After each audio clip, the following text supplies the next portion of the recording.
దేవుని వాక్యంలో నుండి కొన్ని మాటలు జ్ఞాపకం చేసుకుందాం. ఈరోజు ఆరాధన కొరకై మొట్టమొదటిగా స్తుతి ఆరాధనలో కొన్ని మాటలు జ్ఞాపకం చేసుకుందాం. యెషయా గ్రంథం 64వ అధ్యాయము 8వ వచనాన్ని మొట్టమొదటిగా పాత నిబంధనలో నుంచి చదువుకుందాం. యెషయా గ్రంథం 64వ అధ్యాయము 8వ వచనం. యెహోవా, నీవే మాకు తండ్రివి, మేము జిగటమన్ను, నీవు మాకు కుమ్మరివాడవు, మేమందరము నీ చేతి పని అయి ఉన్నాము. కృత నిబంధనలో నుంచి కూడా ఒక వచనాన్ని చదువుకుందాం. కృత నిబంధనలో నుంచి కూడా ఒక వచనాన్ని చదువుకుందాం. కృత నిబంధనలోని యోహాను రాసిన మొదటి పత్రికల్లో యోహాను రాసిన మొదటి పత్రిక 3వ అధ్యాయము మొదటి వచనాన్ని చదువుకుందాం.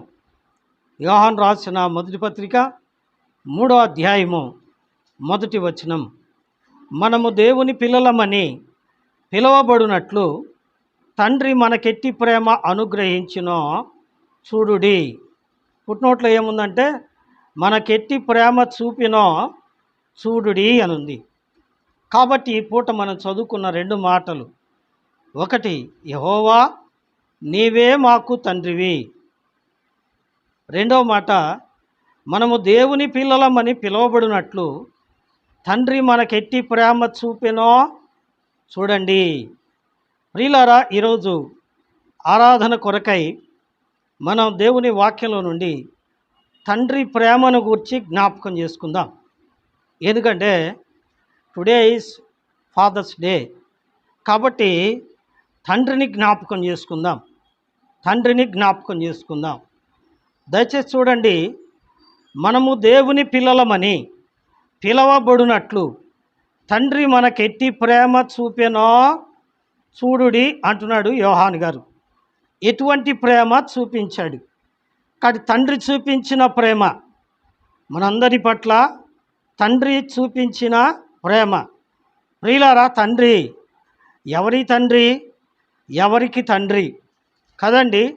మనం మొట్టమొదటిగా చదువుకున్న మాట యెహోవా నీవే మాకు తండ్రివి అని ఇశ్రాయేలీలు అంటున్నారు కదండి.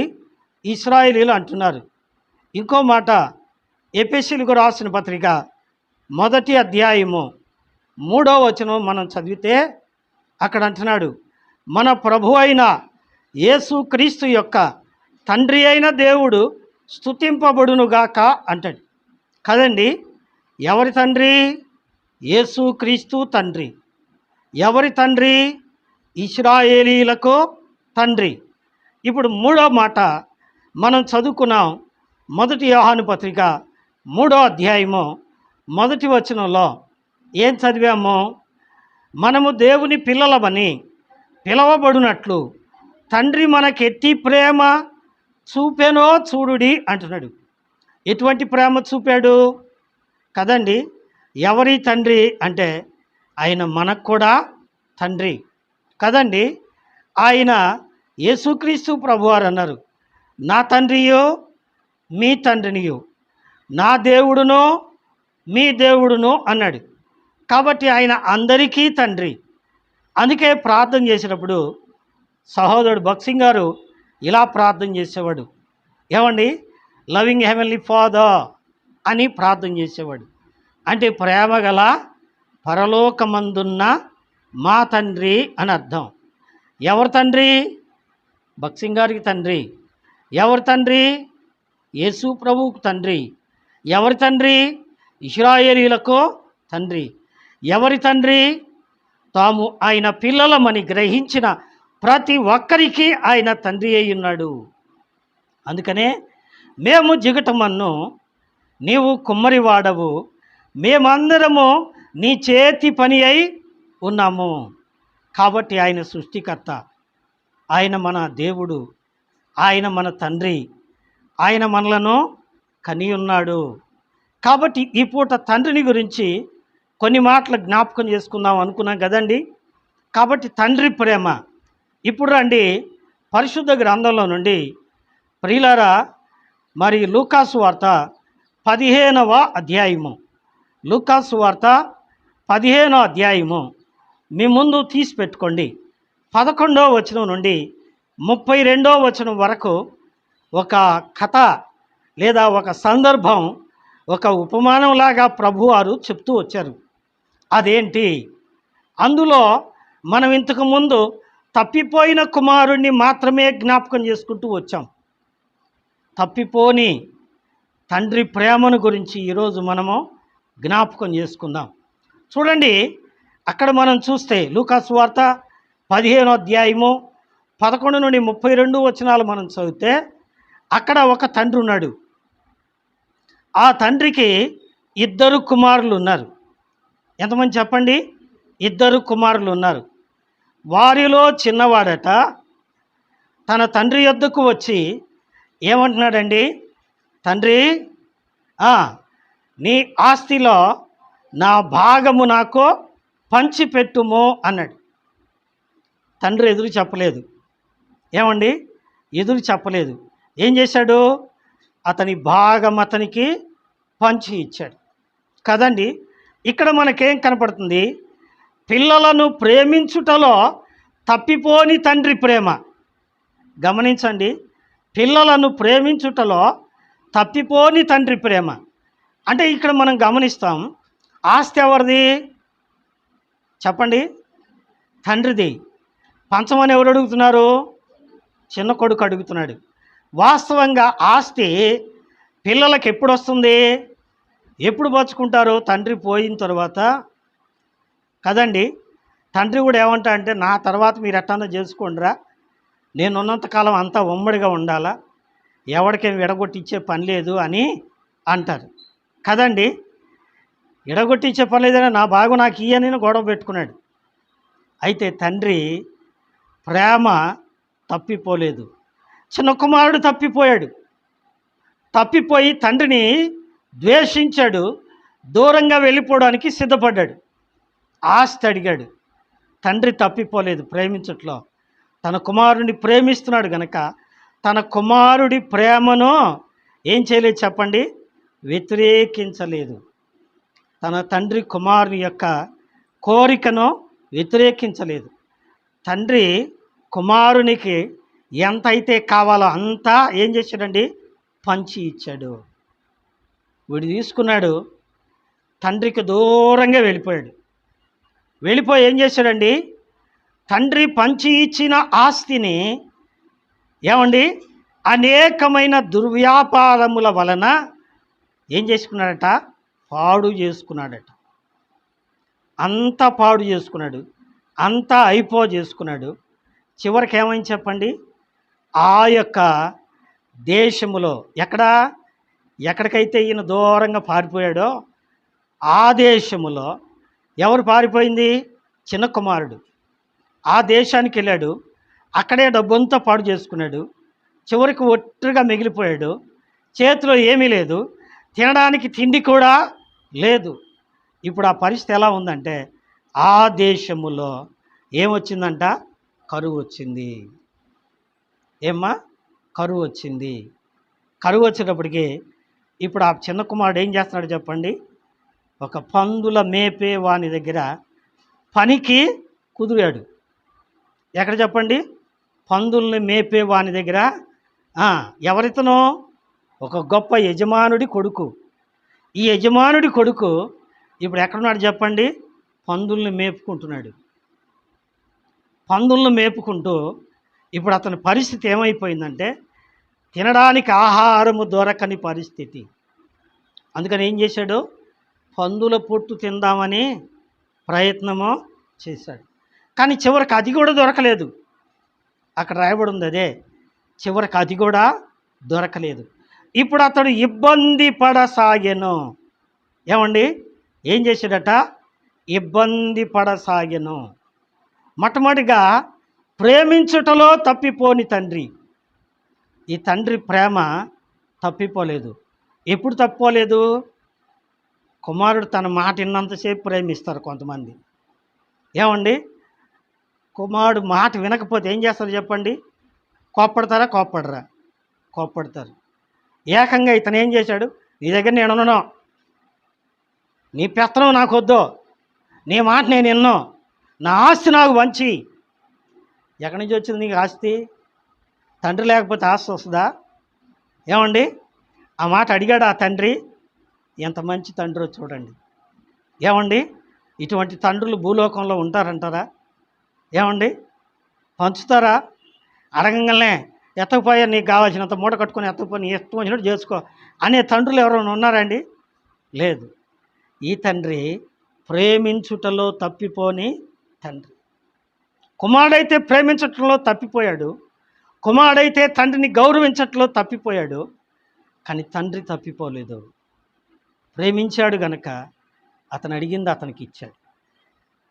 ఇతడు సంపూర్తిగా ఏమైపోయాడు చెప్పండి? పాడైపోయాడు.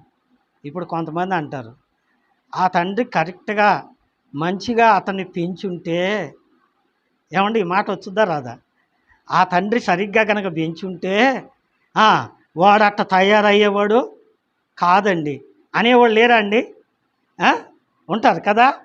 కానీ పిల్లలను పెంచుటలో ఈయన తప్పిపోని తండ్రి. ఏమండి, పిల్లలను పెంచుటలో ఈయన తప్పిపోని తండ్రి. రండి చూద్దాం. లూకా రాసిన సువార్త 15వ అధ్యాయం కదా మనం చదువుకున్న వాక్య భాగం. లూకా రాసిన సువార్త 15వ అధ్యాయము. అతడు ఇబ్బంది పడసాగెను. అక్కడి నుంచి చదవండి. ఇబ్బంది పడసాగెను. ఆ తర్వాత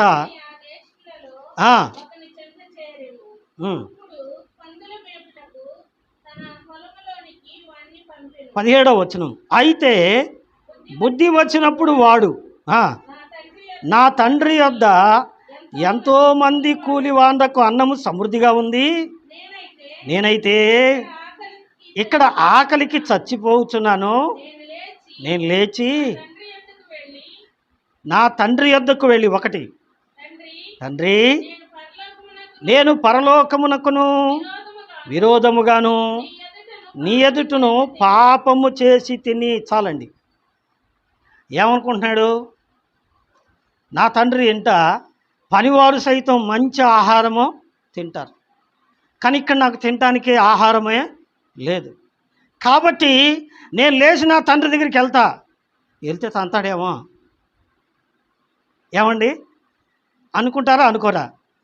ఇంత పని చేసి వచ్చాను, ఇచ్చిన 1,00,000 నాశనం చేశాను, ఇప్పుడు నా తండ్రి నన్ను కొడతాడేమో, ఎట్టబోయేది ఆయన ముఖం ఎట్ట చూసేది, ఆయన కడిగి పోతే కాళ్ళు ఎరగొడతాడేమో అనుకున్నాడండి?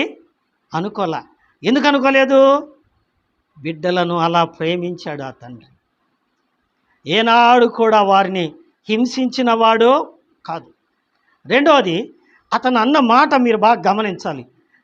తండ్రి నేను పరలోకమునకును విరోధముగాను నీ ఎదుటను పాపము చేసి తిని. ఎవరు చెప్పారు ఈ మాట?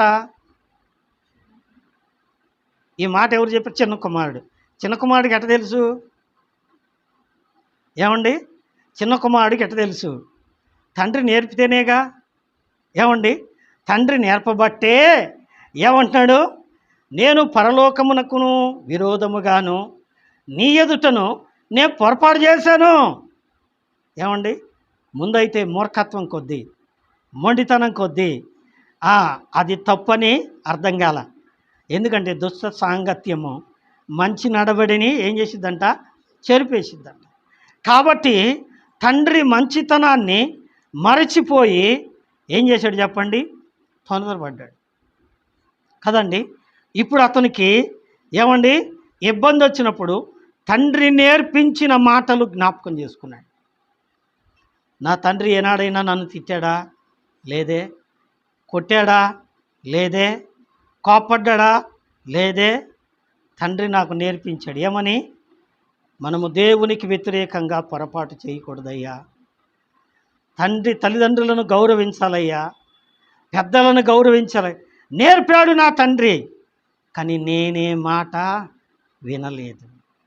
దేవుని బిడ్డలారా, తండ్రి గమనించండి, తండ్రి ఏమండి పిల్లలను పెంచటంలో ఆయన ఏం చేయలేదండి? తప్పిపోలేదు. జాగ్రత్తగానే పెంచాడు. తండ్రి జాగ్రత్తగానే పెంచాడు. కానీ కొడుకే ఏమైపోయాడు చెప్పండి? తప్పిపోయాడు. అందుకని పాట పాడతాం, ఎరిగి ఎరిగి నేను చెడిపోతుని, ఎరిగి ఎరిగి తప్పని తెలిసి, పొరపాటని తెలిసి, అబ్బో తాగుతుంటే గుండెల్లో మంట వస్తుందని తెలిసి తాగుతూనే ఉంటాం కదండి.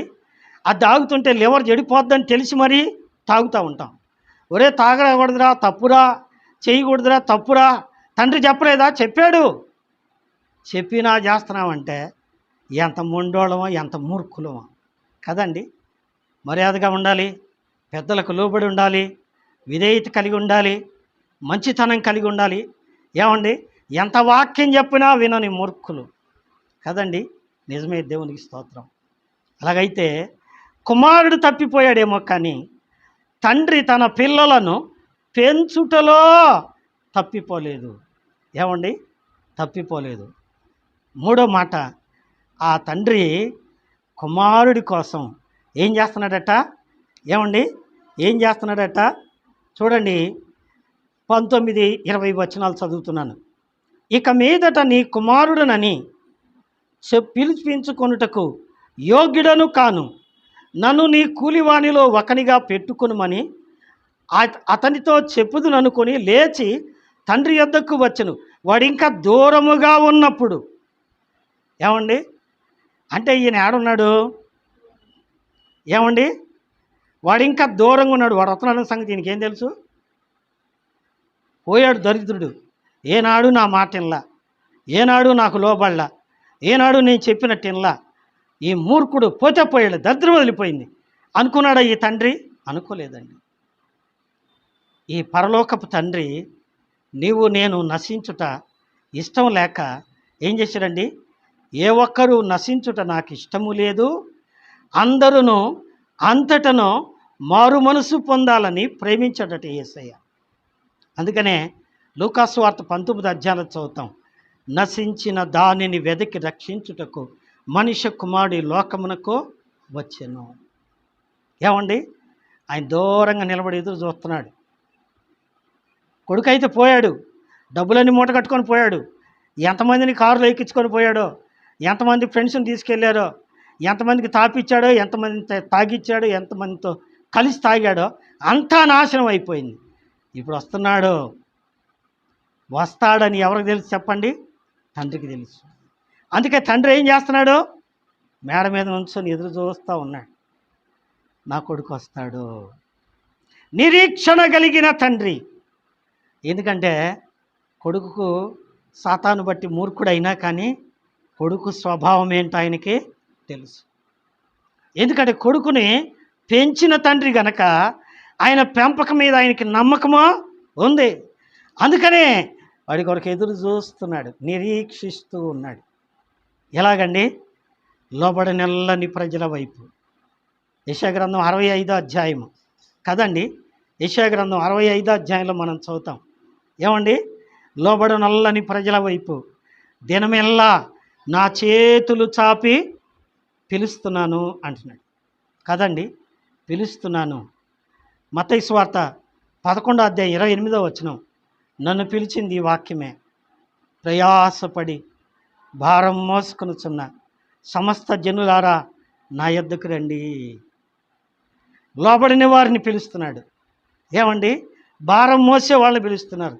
రండి, నా దగ్గరికి రండి, ప్రేమతో పిలుస్తున్నాడు. ఈ తండ్రికి ఎంత నిరీక్షణ అండి. వాడు పోయాడు, ఇంకేం వస్తాడు, వాడు ఆడనే పోతాడులే అనుకోలేదండి ఆయన కదండి.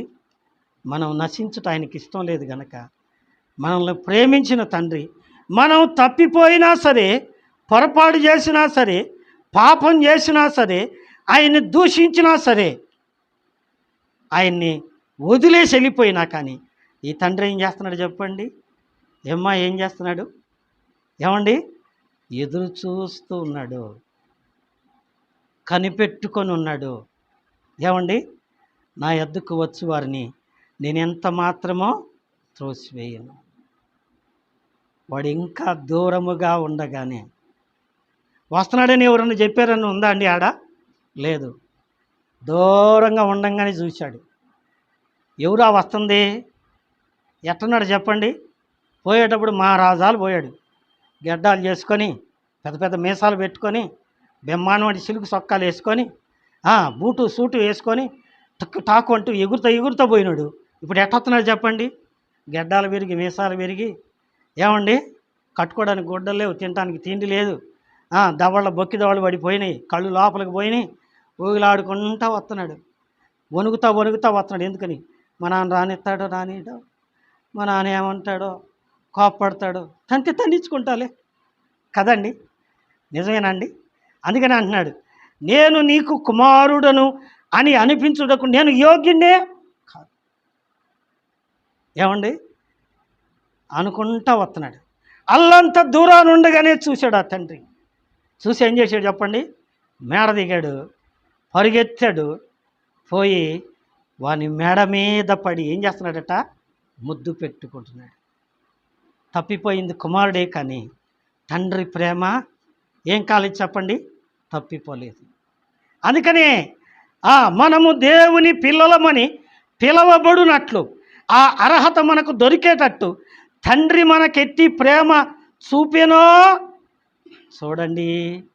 ఏమండి, చూడండి ఎటువంటి ప్రేమ చూపించాడండి.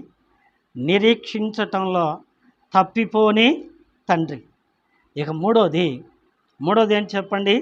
మూడోది కనికరము చూపుటలో తప్పిపోని తండ్రి.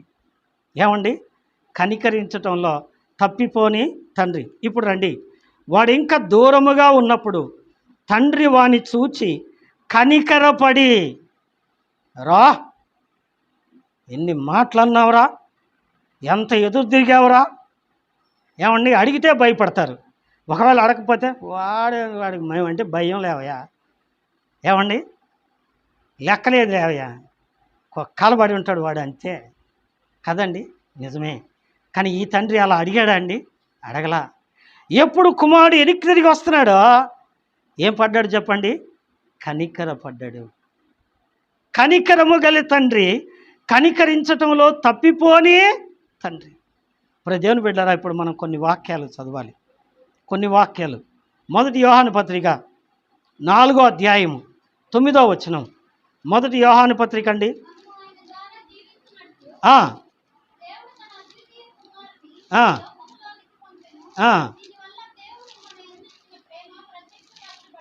దీని యందు దేవుడు మన యందు ఉంచిన ప్రేమ ప్రత్యక్షమగుచున్నది. చూడండి, మనము ఆయన ద్వారా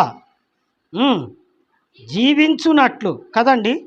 10వ వచనం, మనము దేవుని ప్రేమించితిమని కాదు, తానే మనలను ప్రేమించి మన పాపములకు ప్రాయశ్చిత్తమై ఉంటుటకు తన కుమారుని పంపెను. ఇందులో ప్రేమ దేని కొరకంట? మనం ప్రాయశ్చిత్తం కావటానికి మన కోసం తన కుమారుణ్ణి. మనం ఆయన మాట విన్నామా? మనం ఆయనకు లోబడ్డామా? లేదు కదా. ఇంకో మాట చదువుదాం. రోమిలికి రాసిన పత్రిక 5వ అధ్యాయము 8వ వాక్యం. రోమిలికి రాసిన పత్రిక 5వ అధ్యాయము 8వ వాక్యం. అయితే దేవుడు మన ఎడల తన ప్రేమను ఎల్లడిపరుస్తున్నాడు. ఎట్లనగా, మనం ఇంకను, సిన్స్ వీఆర్ సిన్నర్స్, ఏమండి, మనం ఇంకను పాపులమై ఉండగానే, ఏమండి, అయ్యా తప్పు చేశాను, ఇంకెప్పుడు చేయను, ఇంకెప్పుడు అట్ట బాను, ఇంకెప్పుడు అట్ట మాట్లాడను, ఇంకెప్పుడు అది చేయను, అడిగి గోజాడి కళ్ళనీళ్ళు పెట్టుకొని మా కళ్ళ మీద కూర్చొని, ఏమండి, అంత అవసరం లేదు. మనం ఇంకను పాపులమై ఉండగానే క్రీస్తు మనలను ప్రేమించాడు. ప్రేమించి ఏం చేశాడు చెప్పండి? మన పాపముల కొరకు తనను తాను బలిగా చేసుకున్నాడు. మన అతిక్రమ క్రియల కొరకై ఆయన గాయపరచబడ్డాడు. మన దోషాల కొరకు ఆయన నలగొట్టబడ్డాడు. మన సమాధానార్థమైన శిక్ష ఆయన మీద వేసుకున్నాడు. ఆయన పొందిన దెబ్బల చేత మనకు స్వస్థత కలిగింది కదండి. ఇప్పుడు మనం చూద్దాం రండి. 21వ వచనం లూకాసు వార్త 15వ అధ్యాయం 21వ వచనం.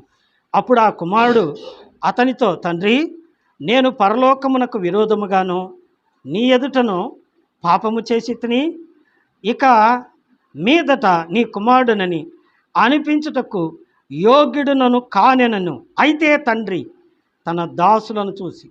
ఏమండి, ఆ వాస్తవంగా కుమారుడు అనుకున్న మాటలో ఇంకో ముక్క మిగిలి ఉంది. ఏమిటి ఆ ముక్క చెప్పండి? ఆ ముందు వచనంలో చదువుకోండి. వాడు అనుకుంటున్నాడు, నేను నీ కుమారుడినని అనిపించుటకు యోగ్యుడనో కాను, నన్ను కూలివానిగా ఒక్కడిగా పెట్టుకొని నాకంత అన్నం పెట్టయ్యా అని అడుగుదాం అనుకున్నాడు. కానీ ఆ మాట ఆ తండ్రి అన్నీ ఇలా ఏం చేశాడు చెప్పండి?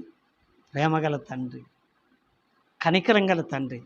వాడు ఆ మాట అంటూ ఉండగానే అనకక ముందే వాడి మెడ మీద ముద్దు పెట్టుకొని పనివారికి చెప్తున్నారు, ఇదిగో ఈయన కుమారుడు తప్పిపోయి దొరికాడు, చచ్చిపోయి బ్రతికాడు, రండి దూడను వధించండి, పండగ చేసుకుందాం, ఇతనికి క్షవరం చేయించండి, మంచి బట్టలు కట్టించండి, మంచి చెప్పులు తొలగించండి, మంచి ఉంగరాన్ని పెట్టండి. ఏమండి, పనివాళ్ళకి చెప్పాడు. అయితే పనివాడిగా ఉండటం తండ్రికి ఇష్టం లేదు. అందుకనే మనం చదువుకున్న వాక్య భాగం ఏం చదువుకున్నామండి? మనము దేవుని పిల్లలమని పిలవబడినట్లు. ఏమండి, దేవుని పిల్లలని పిలవబడే అర్హత మనకు లేదు. పాపం వలన వచ్చు జీతం మరణం. పాపం చేయు ప్రతివాడు పాపానికి దాసుడు. పాపానికి దాసులమైన మనల్ని ఆయన ప్రేమించాడు, దాసత్వము నుండి విడిపించాడు. ఏమండి, పాపముల నుండి అపరాధముల నుండి తప్పించాడు, పరిశుద్ధపరిచాడు. ఏమండి, ఏం చేశాడండి? ప్రకటన గ్రంథం 1వ అధ్యాయము 6వ వచనం, 1 పేతురు రాసిన పత్రిక 2వ అధ్యాయము 9వ వచనం, అలాగే ప్రకటన గ్రంథం 5వ అధ్యాయము 9వ వచనం.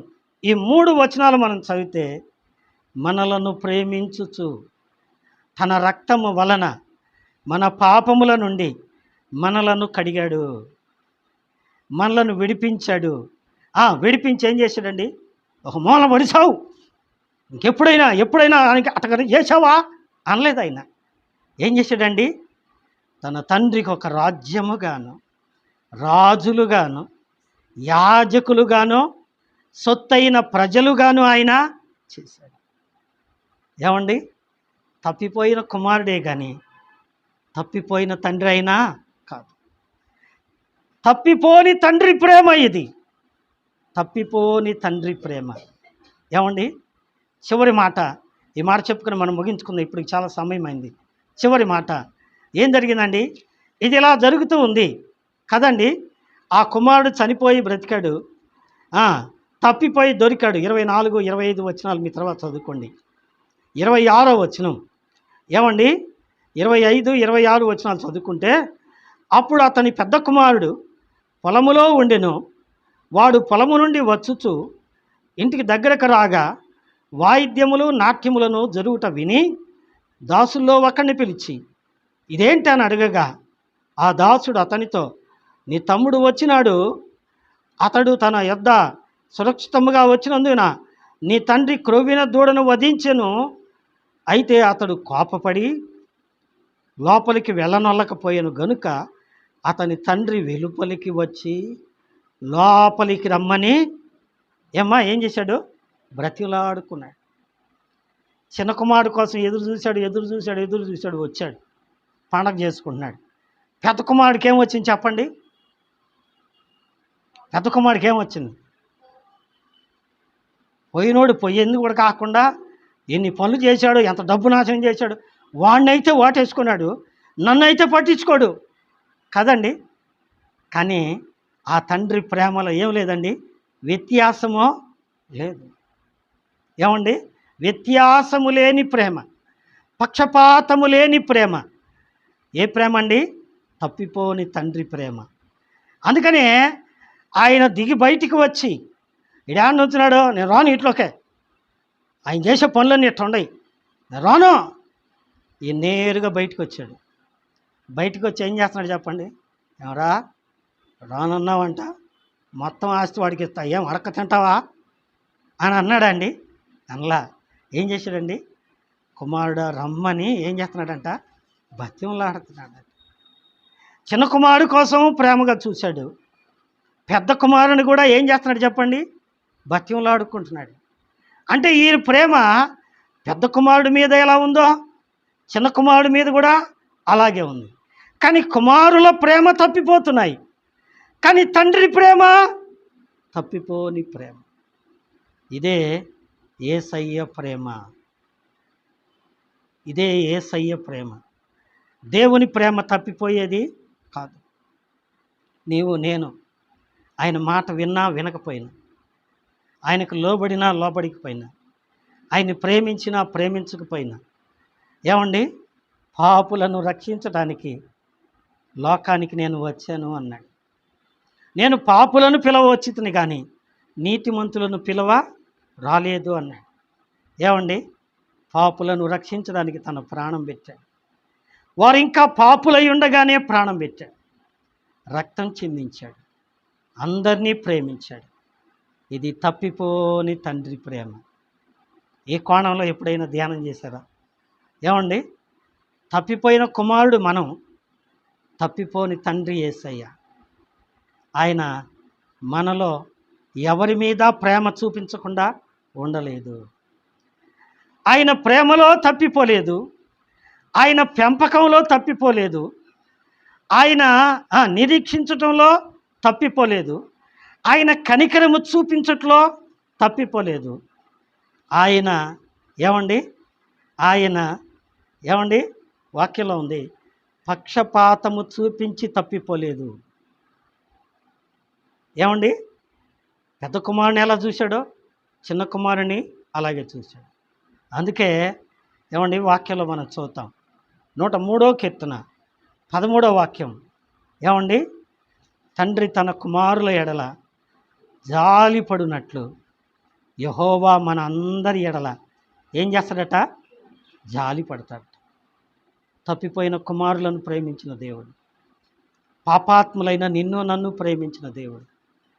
మనం పిలవకముందే, మనం తలవకముందే, నిజమే, అర్ధరాత్రి పూట అన్నీ పోగొట్టుకొని అందరూ విడిచిపెట్టి ఒంటరిగా దిక్కులేని వాడిగా, కనీసం ఇంట్లో కూర్చున్నప్పుడు దీపం కూడా లేదు నాకు, చీకట్లో కూర్చున్నాను, ఒక్కనే కూర్చున్నాను. అందరూ కడుపు నిండా తిని ఎవరిళ్లలో వాళ్ళు వండుకున్నారు. 3 రోజుల నుంచి అన్నం లేక ఉపవాసం ఉన్నాను కన్నీళ్లతో. ఎందుకంటే ఆ దీపంలో నూనె లేక ఆరిపోయింది. ఒక్కనే కూర్చుని ఉన్నాను, ఇంటి నిండా సిగరెట్ వాసన. ఏమండి, పలకరించే దిక్కులేరు. అటువంటి సమయంలో ఏడుస్తున్నాను నేను. ఒక స్వరం నాకు వినపడింది, ప్రయాసపడి భారం మోసుకొనిచున్నా నా కుమారుడా నా యొద్దకు రమ్మము. నన్ను పట్టించుకున్నాడు యేసయ్య. నేను ఆయన్ని పిలవలేదు, నేను ఆయన్ని తలవలేదు, నేను పాపినయ్యాను ఒప్పుకోలేదు. నన్ను ప్రేమించాడు, పిలిచాడు, ఆయన ఇంటికి తీసుకెళ్ళాడు. ఎలా వెళ్ళానో తెలియదు. నేరుగా మందిరం దగ్గరికే వెళ్ళాను, మందిరంలో కూర్చున్నాను, గుండె పగిలేలా ఏడ్చాను. నా ఏడుపు విన్న దేవుడు యెషయా గ్రంథం 42వ అధ్యాయం నాకు వాగ్దానం ఇచ్చాడు. ఈ రోజున మీ ఎదుట నిలవబట్టడానికి ఆయన ఇచ్చిన మాట అదే. ఇదిగో నేను ఆదుకొను నా సేవకుడు, నా ప్రాణమునకు ప్రియుడు అని వాక్యం. ఇప్పుడు దేవుని బిడ్డలారా, ఈ మాట నన్ను బలపరిచింది. పడిపోయిన నన్ను, పాడైపోయిన నన్ను ప్రేమించిన దేవుడు నిన్ను కూడా ప్రేమించాడు. మనం కుమారులుగా తప్పిపోయాం, కానీ తండ్రిగా ఎప్పుడూ ఆయన తప్పిపోలేదు, ఏ విషయంలో తప్పిపోలేదు. తప్పిపోని తండ్రి ప్రేమను గ్రహించి దావీదు అంటున్నాడు, నా ప్రాణమా యెహోవాను సన్నుతించుము, ఆయన చేసిన ఉపకారములలో నీవు దేనిని మరువకము. ఆ తండ్రి తన కుమారుని కౌగిలించుకొని ఇంట్లోకి తీసుకెళ్ళి దూడను వధించి విందు చేసి ఉంగరం పెట్టి చెప్పులు తొడిగి ప్రశస్త వస్త్రములతో అలంకరించట. నిజమే ప్రియులరా, ఉంగరం అధికారాన్ని చూపిస్తుంది, చెప్పులు ఏమండి మంచి మనసును చూపిస్తుంది, వస్త్రాలు పరిశుద్ధ జీవితాన్ని చూపిస్తుంది. పాపాత్ములైన మనల్ని కుమారులుగా చేసి అధికారం ఇచ్చాడు. అంతేకాదు ఆయన మనసు ఇచ్చాడు, ఆయన పరిశుద్ధ జీవితం ఇచ్చాడు. ఇంత ప్రేమించిన ప్రభువును మనం ప్రేమిస్తున్నామా? ఆయన కృతజ్ఞత చెల్లిస్తున్నామా? ఆయన ఆరాధిస్తున్నామా? అలా ఆరాధించుట కొరకై ప్రభు మనకు సహాయపడుగాక. దేవుడు తన మాటలను దీవించునుగాక. ఆమేన్.